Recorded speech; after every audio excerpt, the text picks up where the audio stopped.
नमस्कार दोस्तों, परीक्षा से पहले अंतिम प्रहार। अब हमारे पास लगभग 1 महीना समय बचा है और वो बचा है पशु परिचर भर्ती के लिए, जिसके तहत अब जो समय है उसका हमें फायदा उठाना है। और आज मैं लेकर आया हूं बहुत ही कम समय के अंदर पशुपालन से जुड़े हुए वह क्वेश्चन जो आपको एग्जाम के अंदर हुबहू छपे हुए मिलेंगे दोस्तों। तो इन क्वेश्चनों को स्पीड के साथ हम अटेंड करेंगे, एक एक क्वेश्चन को देखते हुए आगे बढ़ेंगे। सबसे पहला आपका काम क्या रहेगा? वीडियो को लाइक करने का। तो कर दो सभी लाइक और शेयर, और जो भी नए साथी जुड़ रहे हो वो चैनल को सब्सक्राइब कर लीजिए दोस्तों। क्वेश्चन नंबर 1, मुर्गी की भारतीय नस्ल इनमें से कौन सी है? तो भारतीय नस्ल है असील। कौन सी है? असील दोस्तों। ऑप्शन बी है जो सही रहेगा। क्वेश्चन नंबर 2, निम्नलिखित में से कौन सी लेयर्स की विशेषता नहीं है? लेयर्स की विशेषता नहीं है, टीकाकरण नहीं होता, टीकाकरण होता है लेयर्स में। तो डी ऑप्शन सही रहेगा। अगला क्वेश्चन, दुग्धशाला में कलई किए गए बर्तनों को धोने में प्रयुक्त होता है क्या? Sodium bicarbonate. Sodium bicarbonate. Next है, बकरी के दूध में वसा का औसत प्रतिशत कितना होता है? 4 से 5%। कितना होता है? 4 से 5%। नेक्स्ट है, पशुओं के सामान्य प्रबंधन के अंतर्गत सम्मिलित की जाती है बधियाकरण, नवजात की देखरेख, सींग रोधन, यानी उपरोक्त सभी। ऑप्शन डी सही रहेगा। नेक्स्ट है, निम्न में से मछली की कौन सी प्रजाति विदेशी है? कॉमन कार्प, ये विदेशी प्रजाति है। ऑप्शन बी सही रहेगा। क्वेश्चन 7 है, कुक्कुट में पाया जाने वाला जीवाणु जनित रोग नहीं है? रानी के जीवाणु जनित नहीं है। बी ऑप्शन सही रहेगा। क्वेश्चन नंबर 8, गाय की द्विप्रयोजनीय नस्ल नहीं है? जर्सी द्विप्रयोजनीय नहीं है। ऑप्शन सी सही रहेगा। नेक्स्ट है, जमुनापारी बकरी का मूल स्थान? आगरा क्षेत्र। जमुनापारी बकरी का मूल स्थान आगरा क्षेत्र। क्वेश्चन नंबर 10 है, कृत्रिम गर्भाधान विधि के चरण? वीर्य एकत्रीकरण, वीर्य भंडारण व वीर्य संचयन, वीर्य परीक्षण व तनुकरण। उपयुक्त सभी। ऑप्शन डी सही रहेगा। क्वेश्चन 11, उन्नत नस्ल के बकरे का वीर्य संग्रहित किया जा सकता है -196 डिग्री सेल्सियस टेम्परेचर पर। नेक्स्ट, पशुओं को कृत्रिम गर्भाधान द्वारा गर्भित कराने का सबसे पहला प्रयोग भारत में कब किया गया था? यह किया गया था 1939 में। कब? 1939 में। नेक्स्ट है, एक ही जाति के दो भिन्न नस्ल वाले पशुओं के मिलने से उत्पन्न प्रजाति मानी जाती है क्या? क्रॉस ब्रीड के रूप में मानी जाती है दोस्तों। क्वेश्चन नंबर 14, ऋतुमयी भैंस में गर्भाधान का उत्तम स्थान चिन्हित कीजिए। वो होता है सर्विक्स। कौन सी जगह? सर्विक्स के अंदर। क्वेश्चन 15, ताजे दूध में प्राकृतिक अम्लता का प्रतिशत कितना होता है? 0.12 से 0.18%। साथियों, पशु परिचर भर्ती जिसकी हम यहां पर बात कर रहे हैं, और मात्र 250 घंटे अगर आपके पास है तो आज ही ज्वाइन कीजिए पशु परिचर crash course. Kuchaman online classes app से, और वहां से मात्र 250 घंटे में आप जीरो से हीरो बन सकते हैं। बेसिक सीटी एग्जाम हो चुका है। अब एक ही मिशन है हमारा कि इस बार पशु परिचर बन के रहना है। तो ये क्रैश कोर्स आपके लिए बहुत ही लकी साबित होगा। ज्वाइन कीजिए, और वीडियो हो, चाहे क्वेश्चन हो, चाहे मॉडल पेपर हो, सब कुछ इसके अंदर आपको मिल जाएंगे दोस्तों। क्वेश्चन नंबर 16 है, खारे पानी वाले स्थानों पर दुग्ध बर्तनों की सफाई में प्रयुक्त होता है क्या? होता है टेट्राफोस्फेट। टेट्राफोस्फेट। क्वेश्चन नंबर 17 है, गाय का दूध निकालने के बाद उसके तनु को डुबाना चाहिए कितने समय तक? कितने समय बाद? तो तुरंत डुबो देना चाहिए। क्वेश्चन है आपका, कुक्कुटशाला के भवन के लंब अक्ष की दिशा होनी चाहिए। कैसी होनी चाहिए?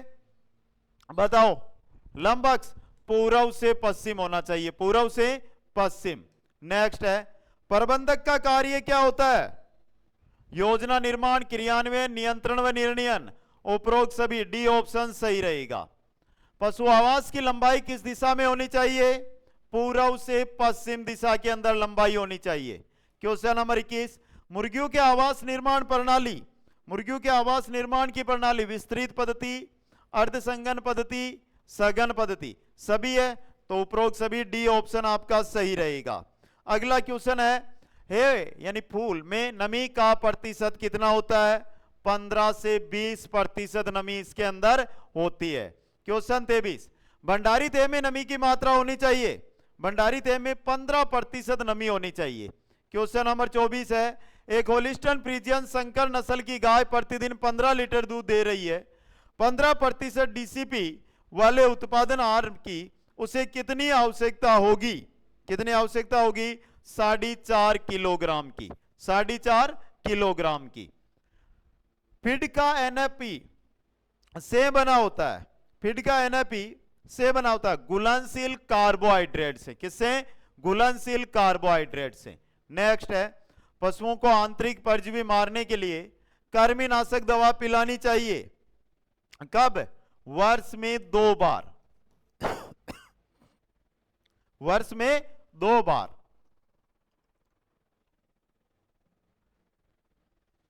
अगला क्वेश्चन, नीला तोता का उपयोग है, क्या उपयोग है? कृमिनाशक, जीवाणुरोधक और वमनकारी, तो ऑप्शन ए आपका यहां पे सही रहेगा। नेक्स्ट, पशुओं के छालों एवं घावों पर लगाया जाता है, क्या लगाया जाता है? कपूर, फिटकरी और बोरिक अम्ल, उपरोक्त सभी, डी ऑप्शन है जो यहां पे सही रहेगा। अगला क्वेश्चन है, सफेद, कौदार, मीठा व तीखी गंध का पदार्थ जो एल्कोहलट इतर का, एल्कोहल इतर को ग्लिसरॉल में घुलनशील है कहलाता है, क्या कहलाता है? फिनोल, क्या कहलाता है? फिनोल दोस्तों। क्वेश्चन नंबर 30 है, दूध के निम्न उत्पादों में से कौन से उत्पाद में वसा की मात्रा सर्वाधिक पाई जाती है? 99% घी के अंदर वसा पाई जाती है दोस्तों। क्वेश्चन नंबर 31, दूध का अपेक्षित घनत्व ज्ञात करने के लिए कौन सा उपकरण काम में लिया जाता है? लेक्टोमीटर, कौन सा? लेक्टोमीटर। क्वेश्चन 32, जर्सी गाय के दूध में औसतन चिकनाई वसा की मात्रा कितनी होती है? 4.2%, 4.2%। नेक्स्ट है, जिस दूध में वसा नहीं होती उसे स्किम्ड मिल्क कहा जाता है, स्किम्ड मिल्क कहा जाता है। क्वेश्चन 34, निम्नलिखित में से कौन सा कथन कंपोस्ट के संदर्भ में सही नहीं है?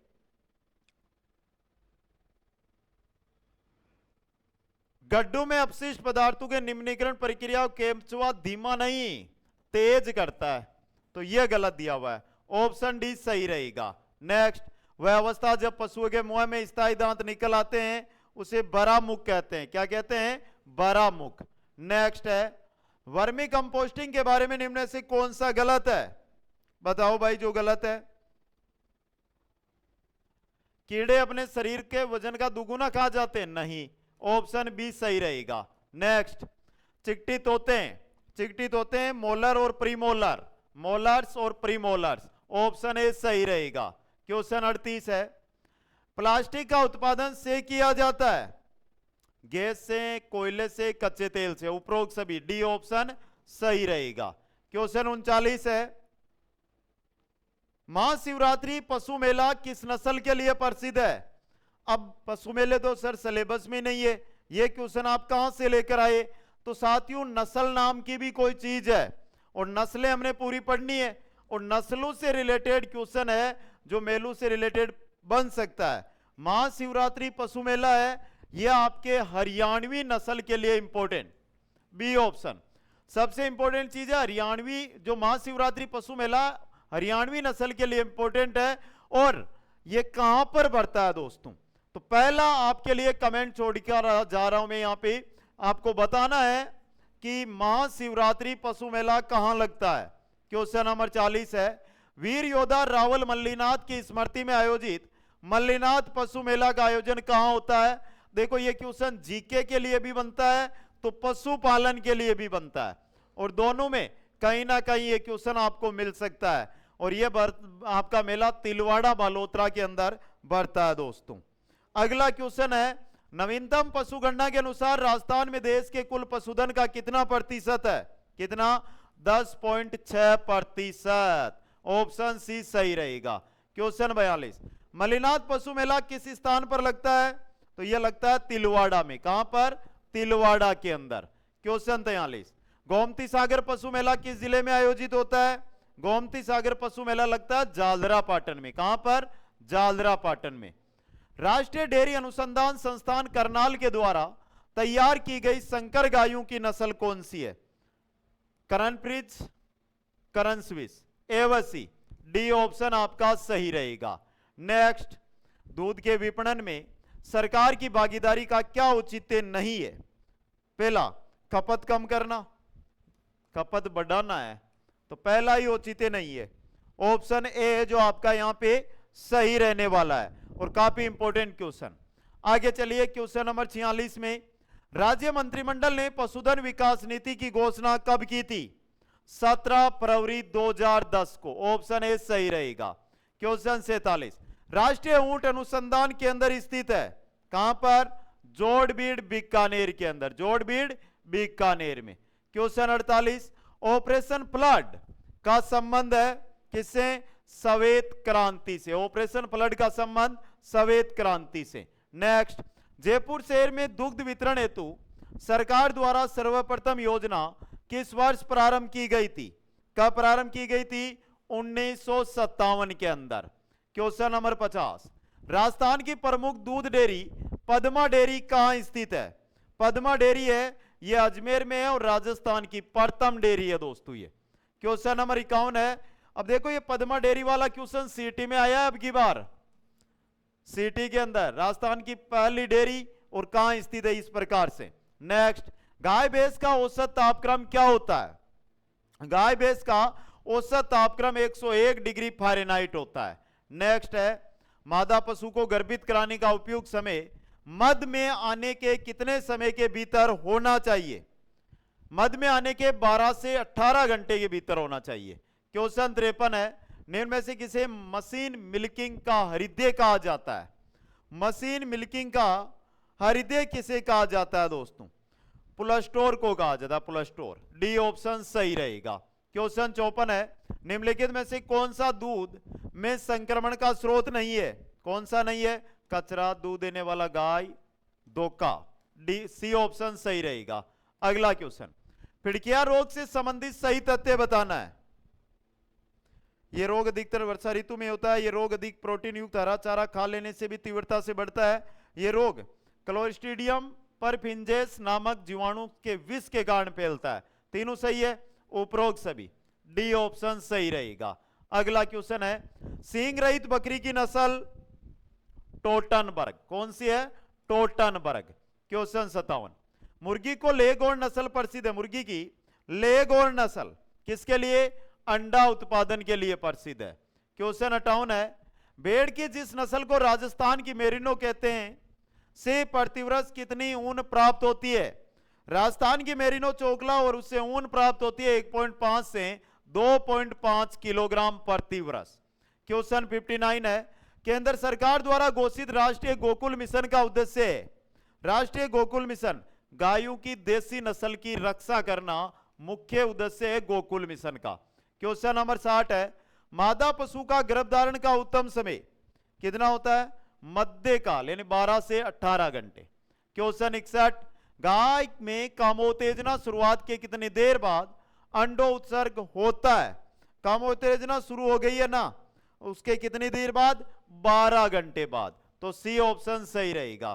क्वेश्चन 62, गाय को बहने के कितने दिनों के भीतर ही गर्भ धारण कर लेना चाहिए? कितने दिनों के भीतर? 60 से 90 दिन के भीतर। क्वेश्चन 63 है, आउटब्रीडिंग समागम है।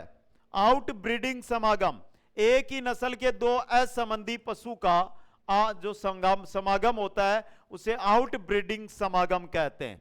क्वेश्चन 64 है, दुग्ध संरचना में निम्न में से किस तत्व का सबसे अधिक प्रतिशत होता है? किसका होता है? पानी का। ऑप्शन सी सही रहेगा। नेक्स्ट 65 नंबर है, निम्न में से किसका कण आकार दूध में सबसे बड़ा होता है? किसका कण आकार है जो दूध में सबसे बड़ा होता है? तो वो है आपका वसा ग्लूबोल का। वसा ग्लूबोल का दोस्तों। तो ऑप्शन डी है यहां पे सही रहेगा। साथियों यहां पर पहला क्वेश्चन है कि 65 क्वेश्चन थे और हमें पशु परिचर में सपना है कि एक ही सपना पशु परिचर बनना और पहले तो बताओ कि 65 में से कितने क्वेश्चन सही हुए आपके। दूसरा आपको काम करना है कि साथियों अगर आप क्रैश कोर्स के माध्यम से अभी तक अगर आपने तैयारी की है या आपने ढेर सारी तैयारी की है, लेकिन क्रैश कोर्स ऐसा कोर्स है जहां से मात्र 250 घंटे, यानी कि अगर आप ढंग से तैयारी करोगे ना तो 15-20 दिन में पूरा का पूरा कोर्स है वो कर सकते हो, मात्र 250 घंटे। और अभी तो हमारे पास 1 महीने से ऊपर दिन है, तो ये अगले 5 दिन है ना, इनमें जो भी साथी जुड़ेगा ना, मानकर चलो वो अपना स्कोर 130 के नजदीक लेकर चला जाएगा।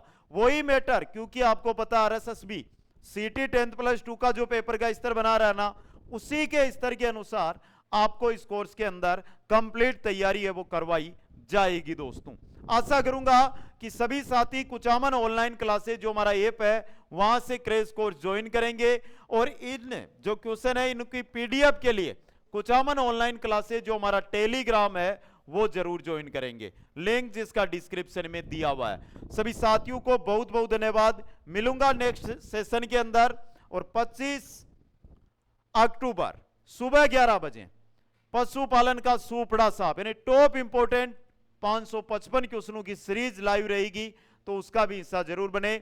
सभी साथियों को धन्यवाद। जय हिंद, जय भारत।